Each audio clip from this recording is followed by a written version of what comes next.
জানে আলম ওরফে তপুকে গ্রেফতার করা হয়। এই মামলায় এ পর্যন্ত মোট 6 জনকে গ্রেফতার করা হয়। বৈষম্য বিরোধী ছাত্র আন্দোলনের সমন্বয়ক পরিচয় দিয়ে সাবেক এক মহিলা এমপির বাসায় চাঁদা দাবি করতে গিয়ে 5 জন সমন্বয়ককে আমরা গ্রেফতার করি। এই ঘটনার যে তদন্ত সেটা বর্তমানে অব্যাহত রয়েছে।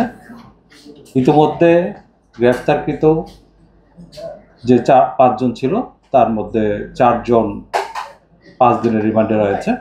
জানে আলম তপু এবং রিয়াদ নামে 2 জন ওই বাসায় প্রথম যায় এবং তারা 50 লক্ষ টাকা চাঁদা দাবি করে এবং সেদিনই তারা ওখান থেকে 10 লাখ টাকা নগদ দিয়ে আসে বলে আমাদের কাছে প্রাথমিক তদন্তে পাওয়া গেছে। পরবর্তীতে 19 জুলাই রাত 10:30টায় তারা বাকি টাকা 40 লাখ টাকা দেওয়ার জন্য চাপ সৃষ্টি করে এবং আবার ওই ঘটনাস্থলে যায়।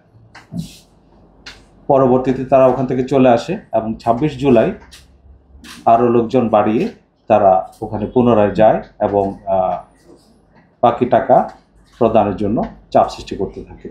এক পর্যায়ে বাসায় উপস্থিত জনাব সিদ্দিক জাফর নামের ব্যক্তি উনি পুলিশকে সংবাদ দিলে পুলিশ ঘটনাস্থলে যায় এবং ঘটনাস্থল থেকে 5 জনকে হাতে নাতে গ্রেফতার করে এবং একজন পালিয়ে যায়। পলাতক ব্যক্তির নাম জানে আলম ওরফে তপু, যে কিনা নিজেকে বৈষম্য বিরোধী ছাত্র আন্দোলনের সমন্বয়ক হিসেবে পরিচয় প্রদান করে।